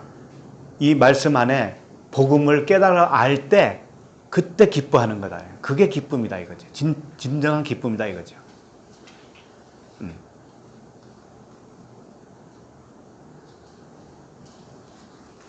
자, 뛰놀라 그랬잖아요. 또 기뻐하고 뛰놀라도 같은 뉘앙스예요. 이게 뭐냐면 위로 뛰어오른다라는 의미거든요. 기뻐하고 뛰놀라 그랬잖아요. 누가복음에서 뛰놀라. 이건 위로 오른다 이거. 진리로 하늘로 올라간다 이런 뜻이죠. 그래서 이 표현이 어디서 잘 나와 있냐면은 그냥 제가 읽어드립니다. 누가복음 1장 41절에 보면 그 엘리사벳이 임신을 했잖아요. 요한을. 근데 마리아가 한번 찾아왔었죠. 그때 요한이 뛰놀았다고 그랬죠. 뱃속에서. 요한은 복음이 오니까 서로 알아보는 거예요. 그러니까 율법이 복음을 알아볼 때 하나가 될 때 뛰는 거예요. 기뻐서 뛰는 거예요. 다 같은 말씀이잖아요. 다 한 가지를 계속 집요하게 말씀하고 계시잖아요. 그래서 엘리사벳이 마리아가 무난함을 들음에 아이가 복중에서 뛰노는지라 엘리사벳이 성령의 충만함을 받아 44절에 보니까 보라 내 무난하는 소리가 내 귀에 들릴 때에 아이가 내 복중에서 기쁨으로 뛰노라노라. 그러니까 복음이 들릴 때, 귀에 들릴 때 아, 그 말씀이 이 말씀입니까? 라고 여겨질 때, 깨달아질 때 그게 기쁨으로 뛰는다 이거죠. 진리로 위로 올라가는 거예요. 하늘로 올라가는 거예요. 이런 게 기쁨이고 정말 뛰어노는 거죠. 다른 데서 기쁨 찾으려고 하지 마시고. 너희 상이 크다 이거예요. 지금 누가복음 보고 있습니다. 너희 상이 큽니다. 이 상이 큽니다라고 했는데 이 상이 뭐냐면 품삯이에요. 품삯. 그러니까 기쁨으로 뛰노는 상태가 뭐냐면 깨달은 거죠. 그 복음이 내 안에 들렸던 거죠. 이때 상을 받는다 이거예요. 품삯을 받는데 그 품삯이 뭘까요? 그 보상이 뭘까요? 자, 이 말씀을 이해하기 위해서 제가 읽어드립니다. 로마서 4장 4절에 보면 일하는 자에게는 그 싹이 은혜로 여겨지지 아니하고 보수로 여겨지나니 이런 말씀이 있어요. 이 보수로 여겨진다는 뜻이 뭐냐면요. 이 보수가 빚이에요. 빚. 그러니까 일하는 자에게는 이라는 뜻은 율법 아래에서 행함으로 영광 돌리려고 하는 그 사람에게는 그 싹이 자기가 그 행한 것이 그 싹을 빚으로 생각해. 빚으로 생각하면 어떻게 반드시 받아 먹어야 된다라는 것으로 여긴다 이거예요. 근데 그 싹이 뭐냐면 은혜라는 얘기였거든요. 언약은 은혜잖아요. 하나님이 우리에게 일방적으로 베풀어주는 모든 것이 다 은혜죠. 은혜가 싹이라는 거예요. 그 은혜가 싹이에요. 너희 상이 큽니다 라고 했을 때 그 상이 뭐냐면 은혜다 이거예요. 너에게 주는 그 은혜가 너에게 크다 이거예요. 그러니까 우리가 복음을 알면 알수록 뭐예요? 은혜로다라고 밖에는 표현할 길이 없잖아요. 은혜구나, 다 은혜구나, 다 은혜. 이렇게 됐잖아요. 그런데 율법 아래에서 율법 지킴으로 영광 돌리려고 하는 사람들은 그 은혜를 어떻게 여기냐면 빚으로 여긴대. 내가 이렇게 했으니까 주님이 나를 이렇게 주어야 되잖아요. 이거죠. 내가 주님께 열심히 봉사했잖아요. 그러니까 주님이 나에게 주셔야 되잖아요. 이렇게 여긴다 이거죠. 요걸 세상 말로 싸가지 없다. 이렇게 표현할 수가 있는 거죠. 우리는 오직 은혜로다 라고 밖에는 할 수 없어요. 그러니까 이 기쁨으로 뛰어논다라는 것은 복음을 깨달아 알았다라는 것이고 성령의 권능이 나에게 들어왔다라는 의미고, 그렇게 됐을 때 상이 크다라는 건 뭐냐면 그 은혜를 더욱더 깊이 깨닫게 된 거예요. 나에게서 더욱더 은혜가 넘쳐나는 거예요. 은혜밖에 없어요. 그 사랑이 넘쳐 흘러가는 거예요. 그래서 기뻐 뛰는 겁니다. 다른 거 없어요. 기뻐 뛰는 거죠.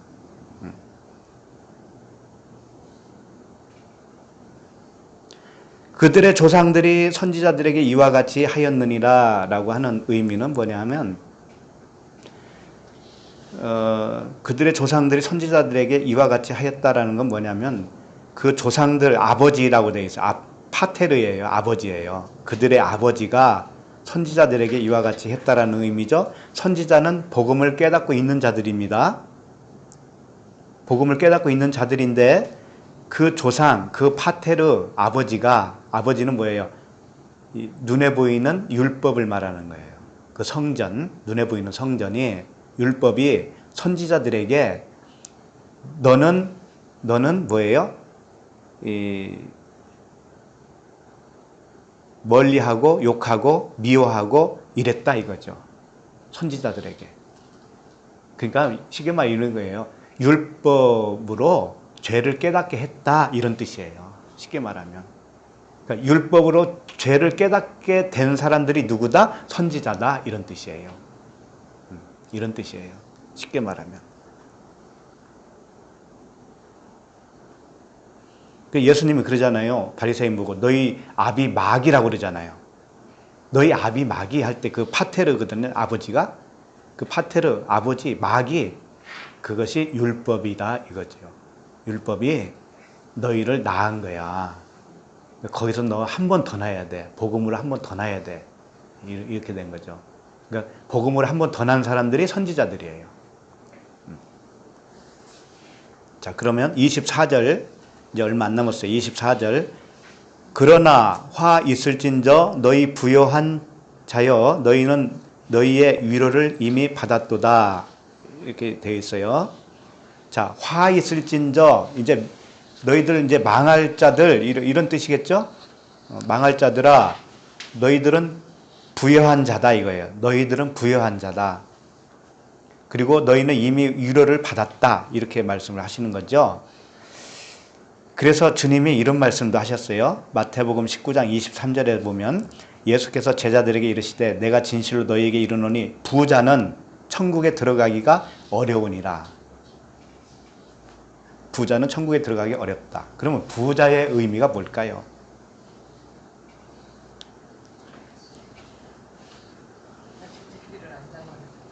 아직 진리를 모르는 거예요. 쉽게 말해서 복음을 모르는 자가 그냥 부요한 자예요.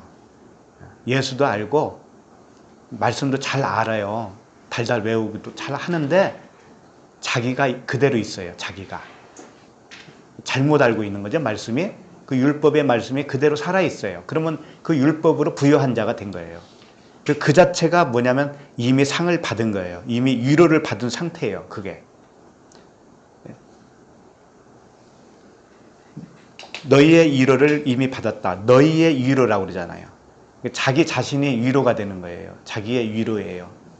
자기 자신이 자기를 위로하고 있는 겁니다.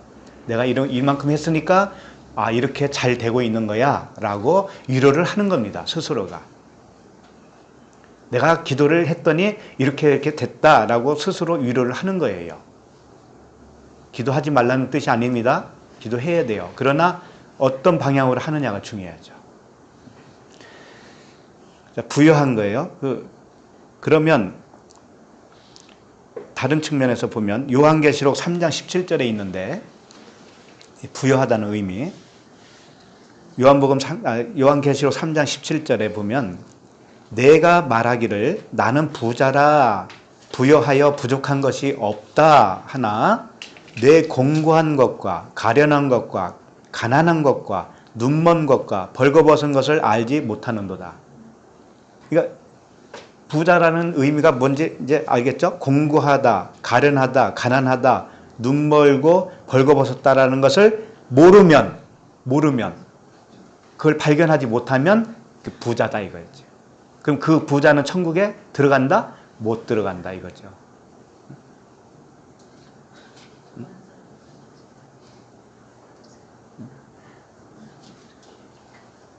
나는 부자라, 부여하다, 부족한 것이 없다 라고 하는데 내 공고한 것과 가련한 것과 가난한 것과 눈먼 것과 벌거벗은 것을 알지 못하면 그게 부자다 이거예요.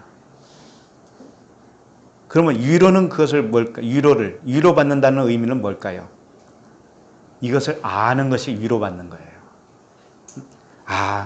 공고함을 아는 거예요. 내가 가련하다는 것을 아는 거예요. 내가 가난해진 것을 아는 거예요. 내가 눈멀었구나. 내가 몰랐구나. 내가 벌거벗었구나. 진리의 옷을 입지 못했었구나. 라고 하는 것을 발견하는 자는 그 자체가 위로를 받은 거예요. 그런데 부자인 사람, 이걸 모르는 사람은 자기의 위로를 받는 거예요. 스스로 위로를 받는 거예요. 자, 25절로 넘어가겠습니다. 누가복음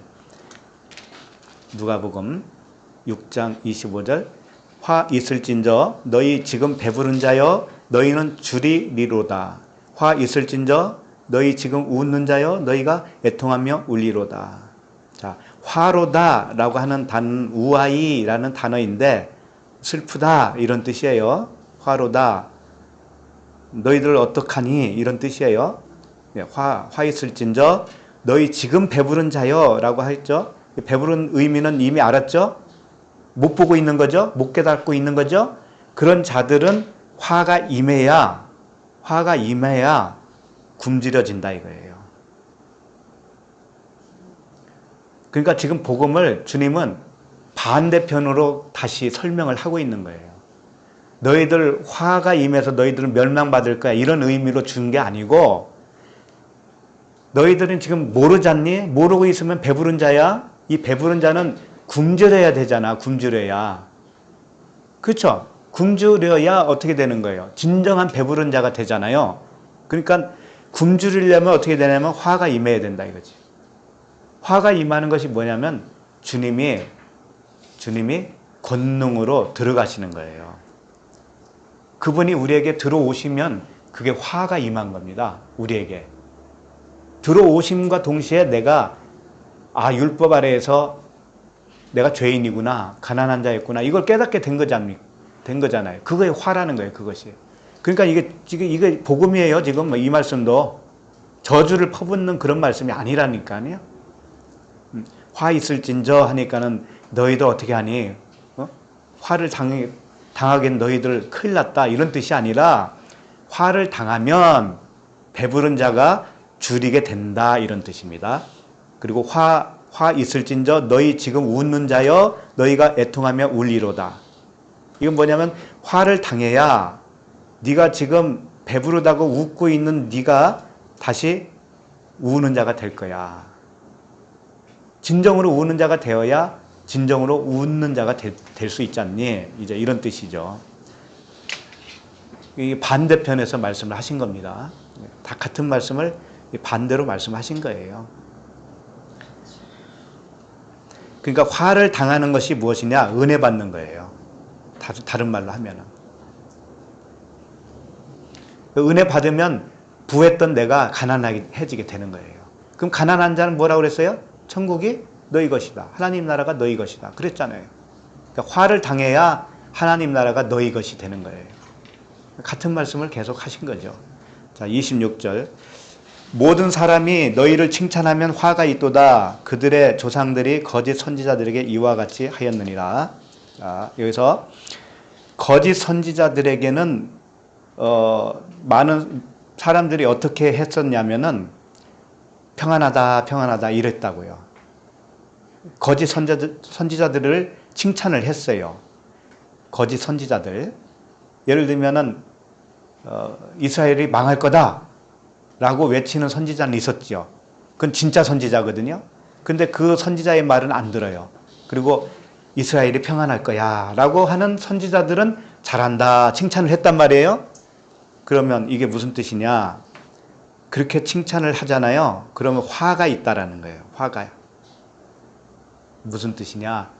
이런 거예요. 이게 역발선적인 그런 말씀인데, 역설적인 것인데, 저 사람이 나를 칭찬했구나 라고 깨닫는 자는, 쉽게 말해 이거예요. 우리가 다 거짓 선지자예요, 원래는. 우리가 태어나면서부터 거짓 선지자예요. 처음에는 거짓 선지자일 때는 칭찬을 받아요. 잘한다고. 근데 그 칭찬 받는 것을 당연히 여기죠. 당연히 여겨요. 내가 열심히 봉사하잖아요? 그럼 칭찬 받아요. 그러면 그걸 당연히 여겨요. 그런데 어느 날 그 칭찬이 내가 칭찬 받아야 하지 않아야 되는데 칭찬 받았구나 라고 깨닫는 때가 와요. 그렇게 깨닫는 것은 어떻게 깨달은 것이냐? 내가 칭찬 받아야 할 자가 아니구나 라고 깨달은 거잖아요. 내가 거짓 선지자였구나 이렇게 깨달은 거 아닙니까? 그렇게 깨달은 자는 이제 화를 당한 거다 이거죠. 은혜를 받은 거다 이거죠. 네? 좀 어렵죠. 주님은 복음만 설명하고 있습니다. 어떻게 해서든지 우리를 살리려고 하는 그 말씀만 하고 계신 거예요. 잘한다라고 칭찬을 했습니다. 처음에는. 근데 그걸 그대로 여겨요. 그 옳다고 여기는 자는 칭찬으로 여기지를 않아요. 그 사람은. 당연하게 여기는 거예요. 그런데 어느 날 내가 칭찬받으면 안 될 사람으로 깨달아질 때가 오지요. 그러면 이제 그게 칭찬으로 알게 되는 거예요. 내가 칭찬을 받으면 안 되는데 네가 나를 칭찬했구나 이렇게 이제 알게 되는 거예요. 그렇게 되면 화가 임한 거라고요. 화가 임한 거예요. 화가 임했다라는 건 은혜를 받았다라는 거예요. 주님의 성령의 권능이 그 사람에게 들어간 거예요. 들어가서 너는 칭찬받을 유인이 못 돼. 이걸 가르쳐 주는 거예요. 그 말씀이에요. 그 말씀. 그러니까 잘한다라고 칭찬받은 내가 존재였구나.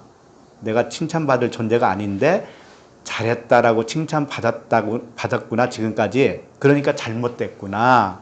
이걸 깨달은 거라는 거죠. 그런 자가 화를 당한 자다 이거예요. 그럼 화를 당하면 어떻게 된다고 했어요? 부자가 줄이게 된다고 그랬죠. 가난해지게 된다고 그랬잖아요. 가난해져야 하나님 나라가 너희 것이 되잖니. 그러니까 너도 다 화를 당해야 돼. 그 칭찬이 너에게는 헛것이었다는 걸 알아야 돼. 이런 말씀이라니까. 그런 말씀이에요. 그러니까 결국은 이렇게 봐도 저렇게 봐도 똑같은 말씀인데 그 똑같은 말씀이 무엇이냐? 우리의 옛것은 낡아져야 된다 이거예요. 옛것은 낡아지고 위의 것으로 입혀져야 된다. 하나님 것으로만 입혀져야 된다. 하나님 것만 생명이시다 라고 하는 거예요. 너에게서 유발된 생각은 그것은 깨져야 된다. 율법으로 네가 선악으로 구분했던 그 기준이 있잖니. 예? 네가 할 수 있다라고 생각했던 그 기준이 있었잖니. 이게 깨져야 된다. 그런 말씀이에요. 이제 어떻게 생각하세요? 오늘 말씀에 대해서.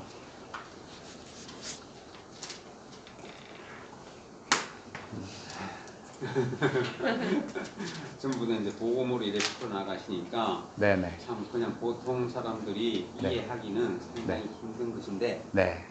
네. 그러니까 복음으로 이제 풀어나갔을 때는 이것이 그렇구나 이런 깨달음이 옵니다. 네. 그러니까 이것을 글자 그대로 봐서는 안 되고 네. 그 뒤에 숨은 그 뜻을 네. 깨닫게 되는데 네. 지금 오늘 한 본문하고 약간 다른 글을 좀 여쭤봐도 되겠습니까? 상관없습니다. 네. 네. 그 요한복음 20장 아까 뭐 했는데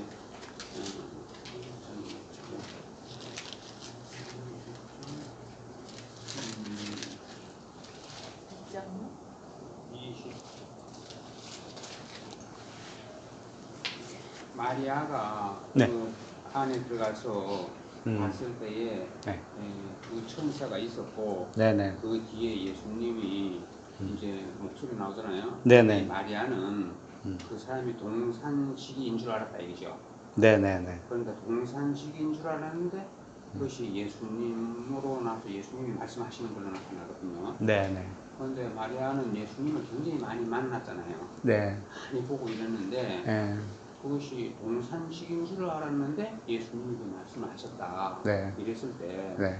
이것이 동산식인지 예수인지 그것이 조금 확실하지 않은 것 같아요. 그러니까 예수님은 마리아는 그건 이해는 되시죠? 네네. 왜냐면 예수님을 굉장히 마리아 많이 만나고 예수님을 잘 할 거야. 그렇죠. 네. 그런데 그래서 동산식인 줄 알았는데 네네. 예수님으로 말씀하셨는데 그것을 어떻게 해야 그러니까 이제 그걸 문자대로 예수님이라고 하는 그 모양, 사람 모양을 못 알아봤다 그런 의미로 보시면 안 되고 그런 의미가 아니고 동산지기는 동산이 뭐예요? 에덴이잖아요. 나의 마음 성전이에요. 마음 성전을 지키는 그 복음인 줄 알았더니 이런 뜻이죠. 율법을 복음인 줄 알았더니 이런 뜻이라고요. 동산식인 줄 알았더니 율법이 진짜 복음인 줄 알았더니 이런 뜻이에요. 근데 아니더라 이거잖아요. 진짜 예수님이 복음이 다시 말씀을 하시는 걸 그때 들은 거죠. 그런 것은 육체로 나타난 그 형상을 본 것이 아니고 네. 마음으로 본 거다. 이 상황 속에서는 실제 그럴 수도 있어요. 그런데 거기서 내포하고 있는 복음을 우리에게 그런 의미로 전달해주고 있다는 거죠. 율법과 복음으로 설명을 해주고 있는 거예요. 근데 이제 어떤 사람들은 네. 동산지기인 줄 알고 겉에 모양 형상으로 네. 그랬는데 네. 그 안에 내용이 네. 주님이다. 그래서 그렇지. 주님이시다 이러잖아요. 네. 그러니까는 지금 말씀하시는 그 말은 내면 속에서 보시는 이야기고 그렇죠. 뭔가 율법으로 그걸 풀이하시는 거고 그렇죠. 어떤 사람들은 껍데기는 동산직인데 내용은 주님이더라 이렇게 또 푸는 사람도 있고. 주님으로 몰라봤다. 어. 예, 진짜 그리스도로 몰라봤다. 이제 그런 몰라봤다. 뜻이죠. 그렇게. 예, 예, 그런 그러니까 뜻이죠. 참 겉으로 그렇게 풀면 또 그렇게 되고, 예, 뭐 전도 선생님 말씀하시는 것처럼 예, 그 율법하고 복음을 예, 사실은 율법도 선악과의 한 부분이잖아요. 예, 그래서 옳고 그름으로 계속 자기 생각으로 가니까 예, 그것하고 생명하고 복음하고 두 개를 그거를 설명하기 위해서 이 성경 66권이 있는 거잖아요. 이제 거기에 맞춰서 이제 볼 수도 있고. 네. 그러니까 이 성경 말씀 등장 인물도 다 말씀으로 보셔야 이렇게 풀어져요. 등장 인물조차도 다 말씀이라고 봐야 돼. 그래서 이제 뭐 어떤 곳에서는 이런 것이 있더라고요. 네. 뭐냐 하면 그래서 예수님이 육신이 말씀이 되시 오신 분이잖아요. 그렇죠. 육신으로 왔지만 그 말씀으로서 네. 진리를 이제 선포하시고 네. 진리로 오신 분이잖아요. 그렇죠. 그랬으니까 그 예수님이 2000년 전에 오신 분이다 이죠. 네, 네. 그러면 현재는 네. 예수님이 어디 있느냐? 음. 그렇죠? 2000년 전에 오셨는데 아. 그럼 지나갔어요. 현재는 내가 예수님. 그러니까 이제 결과적으로는 내가 그 말씀을 하게 되면은 주님의 진리를 이해하게 되면은 내 안에서 예수가 이래 나타나는 거란 말이죠. 네. 네. 그렇다면은 네. 아까 그 동산지기로 볼 때 네. 실제는 그 사람이 동산지기였는데 음. 모형은 동산지기였는데 음. 그 사람의 말씀이 모든 나타나는 것은 예수님으로 나타났다. 그러면은 마리아는 봤는데 분명히 동산지기야. 동산지기로. 근데 그 내면 보니까 말씀이라는 모든 형태를 나오는 것은 말씀을 나오는 거야. 그러니까 내가 예수다 하면서 이야기를 하지 않습니까?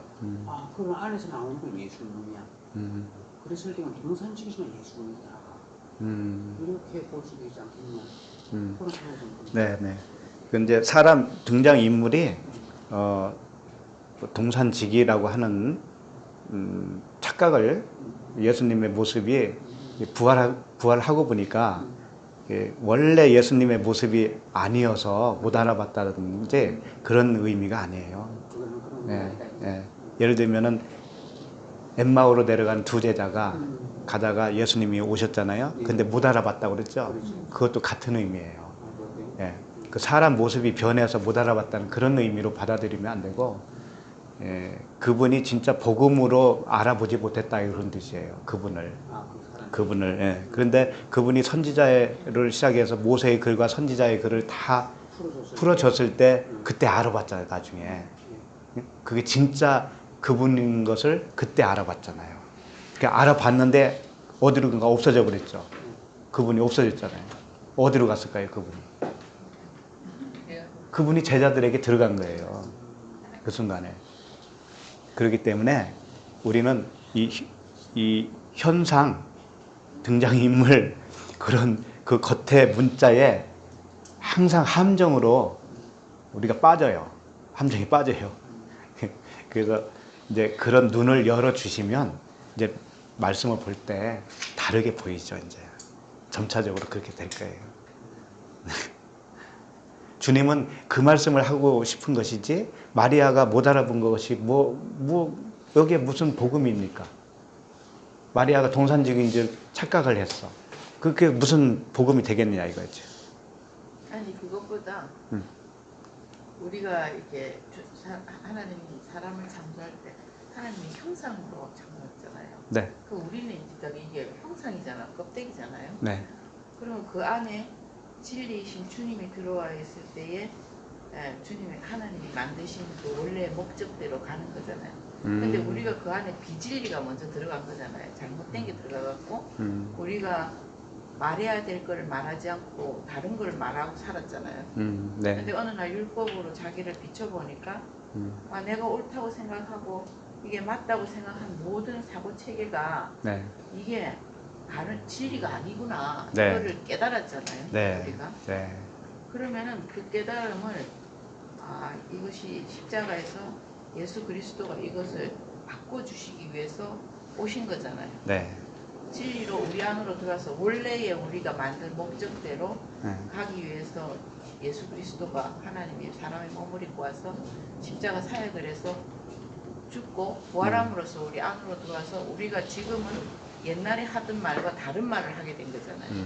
그러니까 주님을만 보려고 그러면 부분적이긴 하지만 사람을 통해서 볼 수 있다. 2000년 전에 그 일을 하신 분이 그분이 몸이 없으니까 우리의 몸을 사용해서 할 수 있고 그분을 증거할 수 있고 제자의 길을 갈 수 있다. 그렇게 알고 있는데 이제 조금 부연 설명을 하면은 하나님이 우리를 형상과 모양으로 지었다는 의미는요, 율법과 복음으로 지었다는 의미예요. 겉과 속으로 지었다는 의미입니다. 그러니까 우리를 짓고 나니까는 좀 실패작이 돼가지고 주님이 십자가에서 할 수 없이 와가지고 우리를 재창조해야 되겠구나. 이게 계획을 수정하고 그런 의미가 아니라고요. 하나님은 처음부터 다 계획하신 거예요. 우리를 지은 이 모습 자체가 율법이에요. 그러니까 겉으로 일단 형상으로 지어 놓는 거예요. 그 다음에 그 속것으로 다시 재창조하는 거예요. 그런데 그것이 다 계획이에요. 하나님의 계획. 그런데 선악과는 무슨 의미냐? 선악과는 내가 겉으로 지어졌다라는 그 율법으로 지어졌다라는 것을 내가 모르고 있죠.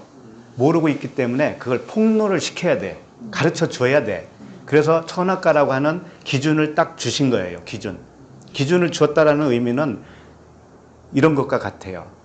그 애굽에서 이스라엘 백성들이 홍해를 건너왔죠. 건너오고 나서 율법을 주었죠. 건너오기 전에는 율법을 안 줬어요. 그런데 안 줬지만 율법이에요. 안 줬지만 사람 자체가 율법이에요. 그런데 율법으로 지어졌다라는 것을 가르쳐주기 위해서 율법을 더 강화시켜주는 거예요. 그게 시내산의 율법이에요. 그러면 그 기준에 의해서 내가 율법이구나 라는 것을 깨닫게 해주시는 거예요. 그 율법을 가입했다고 그렇게 표현하는 겁니다. 그러면 선악과라고 하는 율법을 거기다 가입을 시켜준 거예요. 기준을 강화시켜준 거예요. 그러니까 선악과를 딱 보니까 그게 사실은 생명나무였는데 겉으로 보니까는 생명나무로 볼 수가 없어요, 인간은.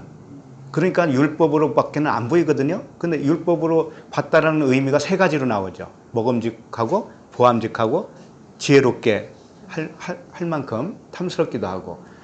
그 세 가지가 나오는데 그게 육신의 정력, 안목의 정력, 이생의 자랑이라는 거예요. 우리의 참모습이라는 거예요. 근데 하나님이 이렇게 줬다니까요. 이게 형상이라니까, 하나님의 형상. 하나님의 형상은 따로 있는데 우리는 어그러졌어, 이런 의미가 아니라니까요. 요 자체가 하나님의 형상이에요. 겉으로 나타난 형상이에요. 그러면 먹음직, 보암직, 지혜롭게 할 만큼 탐스럽게 여겨지고 있는 나를 발견하는 거예요. 그걸 먹었기 때문에 죄인 된 것이 아니고 그걸 먹을 수밖에 없는 내가 죄인으로 태어났었구나 라는 것을 알려주는 것이지, 선악과를 따먹어서 죄인이 되었다, 그것은 잘못 안 거죠. 그래서 원죄 뭐 이런 말씀도 하잖아요. 원죄설. 근데 그것은 진리를 몰라서 그러는 거예요. 그걸 먹어서 죄인 된 게 아니고 그걸 먹어서 죄인으로 탄로나는 거예요, 내가. 그러니까 먹고 나니까 어떤 현상이 생기던가요? 나무 뒤로 숨지요. 숨어서 내가 벌거벗었나이다, 두려워서 숨었나이다 그러잖아요. 비로소 내가 진리의 옷을 입지 못한 비진리구나 라는 것이 그때 발각이 된 거죠. 하나님은 거기에 목적이 있어요. 그렇게 발각시켜 놓고 주님이 옷을 입혀주잖아요. 그 순서로 다 되어 있는 거예요. 그러니까 율법이라고 하는 것은 원래 내가 율법이에요. 내 양심 있잖아요. 양심이라는 것은 선과 악입니다. 성경 말씀을 전혀 몰라도 내 속에 양심이 있어요. 그것이 하나님의 형상이라니까, 그 자체가. 그것으로 살고 있잖아요, 인간은. 근데 그것으로 살고 있는 것이 죄라는 거예요. 그것으로 살고 있으면 거기서 나와야 되는 거, 거기서 죽어야 되는 거예요.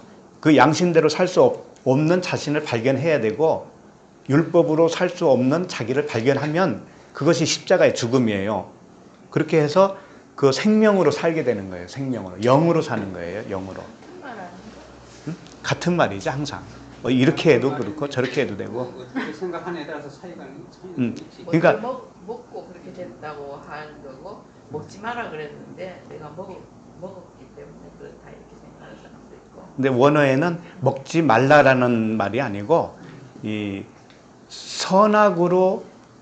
선악의 나무로는 먹지 말라 이런 뜻이에요.